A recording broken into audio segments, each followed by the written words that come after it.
আসসালামু আলাইকুম ওয়া রাহমাতুল্লাহি ওয়া বারাকাতুহু। প্রিয় ভিউয়ার্স, আশা করি সবাই ভালো আছেন। আজকে যে বিষয় নিয়ে আলোচনা করব সে বিষয়টি হচ্ছে জমি দখলে থাকলেই জমির মালিক আপনি, কিন্তু কখন, কিভাবে ওই জমির মালিক আপনি হতে পারেন, এই বিষয়টি নিয়ে বিস্তারিতভাবে আলোচনা করব। তাই ভিডিও না টেনে সম্পূর্ণ ভিডিও দেখার জন্য অনুরোধ রইল। আর ভিডিও দেখার পরে যদি ভালো লাগে, মন চায়, তাহলে চ্যানেলটি সাবস্ক্রাইব করে পাশে থাকা বেল বাটনটি অন করে দিয়ে আমাদের সাথেই থাকুন। প্রিয় ভিউয়ার্স, আজকে যে বিষয়টি নিয়ে আলোচনা করব, বিষয়টিও তথ্যবহুল একটি বিষয়। এই বিষয়তে বলা হচ্ছে যে জমি দখলে থাকলেই জমির মালিক আপনি, কিন্তু কখন। সব ক্ষেত্রেই কিন্তু আপনি জমির মালিকানা পাবেন না। কোন কোন ক্ষেত্রে আপনি জমির মালিকানা পাবেন, তার মধ্যে এক নাম্বার হচ্ছে যদি আপনি কোনো পতিত জমি যার মালিকানা খুঁজে পাওয়া যাচ্ছে না, এই পতিত জমির যদি আপনার দখলে থেকে থাকে, তাহলে তার মালিকানা আপনি কিভাবে পেতে পারেন। দুই নম্বরে হচ্ছে যদি কোনো খাস খতিয়ানের সম্পত্তি আপনি দখলে থেকে থাকেন, তাহলে আপনি কিভাবে মালিকানা পেতে পারেন। তিন নম্বরে হচ্ছে আপনি যদি কোনো উত্তরাধিকার সূত্রে পাওয়া সম্পত্তি ভোগ দখলে রয়েছেন, কিন্তু আপনার কাছে কোনো কাগজ, দলিলাদি কোনো কিছু নেই, আপনি কিভাবে মালিকানা পেতে পারেন। চার নম্বরে হচ্ছে আপনি কারো কাছ থেকে সম্পত্তি ক্রয় করেছেন, টাকা পয়সা সবকিছু দিয়ে দেওয়া হয়েছে, আপনার রেজিস্ট্রি বায়নাপত্র আছে, কিন্তু জমি যিনি দাতা তিনি সেই জমি রেজিস্ট্রি করে দিচ্ছে না। পাঁচ নম্বরে হচ্ছে জমির টাকা পয়সা প্রদান করেছেন, দীর্ঘ বছর ধরে ভোগ দখলে আছেন, 30 বছর 40 বছর ধরে, জমির মালিক জমি লিখে দিচ্ছে না। এই 5 শ্রেণীর জমি আপনি চেষ্টা করলে তার মালিকানা আপনি পেতে পারেন। তো পতিত জমি যেটা পড়ে আছে, সেই জমিতে আপনি 20 বছর 30 বছর পর্যন্ত আপনি ভোগ দখলে আছেন, এই সম্পত্তির মালিকানা আপনি কিভাবে পাবেন। দেখুন, জমির মালিক ব্যতীত জমি হয় না। যে জমি পতিত থাকুক না কেন, ওই সম্পত্তিরই মালিকানা আছে। আপনি হয়তো মনে করতেছেন যে জমিটি আপনার নামে রেকর্ড হয়েছে বা রেকর্ড হয় নাই, কিন্তু এই সম্পত্তি কেউ আজ পর্যন্ত দাবি করতে আসে নাই। কিন্তু আপনাকে খোঁজ করে বের করতে হবে যে এই সম্পত্তিটি যায় দেখবেন এটি খাস খতিয়ানে পড়ে আছে, এই সম্পত্তিটি খাস খতিয়ানে পড়ে আছে, অথবা অর্পিত সম্পত্তি হিসেবে পড়ে আছে। যদি এরকম হয়, তাহলে আপনাকে কিন্তু এই খাস খতিয়ানের সম্পত্তি যেভাবে আপনি মালিকানা নেওয়ার যে পদ্ধতি বা সিস্টেম আছে, সেইভাবেই আপনাকে মালিকানা নিতে হবে। দুই নম্বরে বলেছিলাম হচ্ছে খাস খতিয়ানের সম্পত্তি। তো এই খাস খতিয়ানের সম্পত্তি আর পতিত সম্পত্তি যেটি আছে বা অর্পিত সম্পত্তি, এই সম্পত্তির মালিকানা যদি আপনাকে নিতে হয়, আপনাকে সর্বপ্রথম তহসিল অফিসে যাই খোঁজ করে দেখতে হবে যে সম্পত্তির বর্তমান অবস্থান কি বা পজিশন কি। যদি দেখেন এটি সম্পূর্ণভাবে খাস খতিয়ানে আছে, এই খাস খতিয়ানের সম্পত্তি আপনি ভোগ দখলে দীর্ঘ বছর আছেন, এই দীর্ঘ বছর ভোগ দখলে থাকার যেই কারণ, এটি কারণ দর্শায় আপনি যেহেতু এই জমির মালিক আপনি নন, আপনি ক্রয় সূত্রে মালিক না, আপনি উত্তরাধিকার সূত্রে মালিক না, কেউ আপনাকে দান করে নাই, হেবা করে নাই, কিন্তু আপনি জমি, আপনি একজন অসহায় ভূমিহীন মানুষ, আপনি সেখানে বসবাস করতেছেন। সেই ক্ষেত্রে আপনি কিন্তু সরাসরি যখন তহসিল অফিসে দেখবেন খাস খতিয়ানের সম্পত্তি সরকারের নিজস্ব সম্পত্তি, আপনি ডিসি মহোদয়ের কাছে একটি দরখাস্ত করতে পারেন, আবেদন করতে পারেন যে আপনি 30 বছর ধরে এই সম্পত্তি ভোগ দখলে আছেন, জমিটি খাস খতিয়ানে আছে, আপনি সরকারের কাছ থেকে সেটি বন্দোবস্ত নিতে চান, দীর্ঘমেয়াদী লিজ নিতে চান বা স্বল্পমেয়াদী লিজ নিতে চান। আপনি এই দরখাস্তটি ডিসি বরাবরে করবেন, কিন্তু মাধ্যম হচ্ছে আপনার সরাসরি তহসিলদারের কাছে আপনি দরখাস্তটি জমা দিবেন। তো তহসিলদারের কাছে যখন জমা দিবেন, তহসিলদার কিন্তু এই আবেদনটি সরাসরি এসি ল্যান্ডের কাছে পাঠিয়ে দিবে। সেখান থেকে আপনার এই সম্পত্তি, যে ডিসি সাহেবের যে মাসিক মিটিং হয়, সেই মাসিক মিটিংয়ে আপনাকে দরখাস্তটি উপস্থাপন করবে। তারপরে ডিসি সাহেবের সিদ্ধান্ত মোতাবেক এই জমিটি আপনার নামে স্বল্পমেয়াদী লিজ হোক, দীর্ঘমেয়াদী লিজ হোক, বন্দোবস্ত হোক, সেটি ডিসি সাহেব সেটি করে দিবে। সরকার কখনোই চায় না যে তার সম্পত্তি পড়ে থাকুক এবং সেখান থেকে ভূমি উন্নয়ন করা আসবে না, লিজ মানি আসবে না, তাহলে সরকার ক্ষতিগ্রস্ত হয়। এই জন্যই আপনার এই খাস খতিয়ানের সম্পত্তি, পতিত সম্পত্তি আপনি এইভাবে আপনি নিতে পারবেন।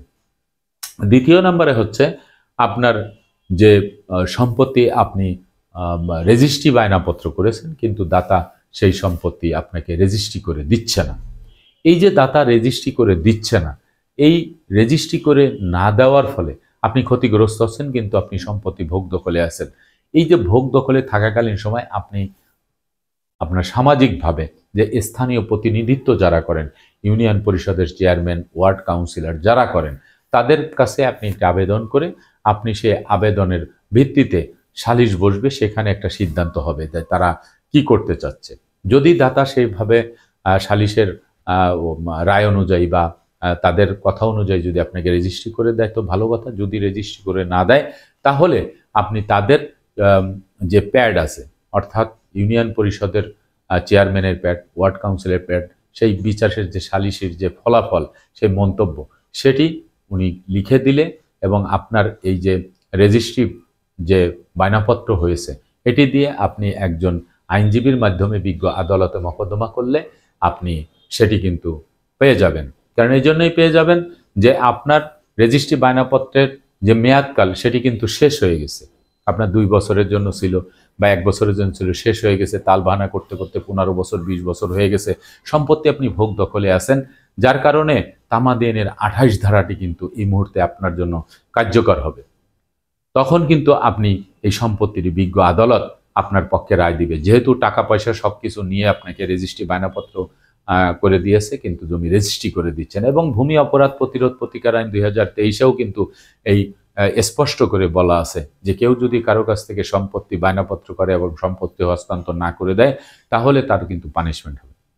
তারপরে আরেকটা বিষয় হচ্ছে যে যদি আপনার সম্পত্তির টাকা পয়সা সবকিছু দিয়ে দিয়েছেন, কিন্তু আপনি সেই সম্পত্তি ভোগ দখলে আছেন, দাতা আপনাকে রেজিস্ট্রি করে দিচ্ছে না, এমনকি আপনার কাছে ইও নাই, কোনো বায়নাপত্রের কাগজও নাই, সেই ক্ষেত্রেও কিন্তু আপনি এই পদ্ধতিটি অবলম্বন করতে পারেন। সেই পদ্ধতি হচ্ছে আপনার ইউনিয়ন পরিষদের চেয়ারম্যান বা ওয়ার্ড কাউন্সিলর এদেরকে দিয়ে আপনি কিন্তু সেই দাতাকে ডেকে নিয়ে আপনি কিন্তু একটি সালিশ বসাতে পারেন, এবং দাতা যদি সেখানে আপনার টাকা নেওয়ার বিষয়টি স্বীকার করে এবং চেয়ারম্যান আপনাদের সাক্ষী নিয়ে তখন যদি এটা প্রমাণিত হয় যে তার কাছ থেকে আপনার কাছ থেকে তিনি টাকা নিয়েছেন এবং আপনাকে জমি রেজিস্ট্রি করে দিচ্ছেন না, তালবাহানা করতেছেন, তখন ইউনিয়ন পরিষদের চেয়ারম্যান তাদেরকে ডেকে স্বীকার করলে সেই স্বীকারোক্তিমূলক যে জবানবন্দির যে কাগজটি, সেই কাগজটি আপনার কাছে রাখবেন এবং পরবর্তী যে তারিখটি ধার্য করা হবে যে এই তারিখের মধ্যে জমি রেজিস্ট্রি করে দিতে সে বাধ্য,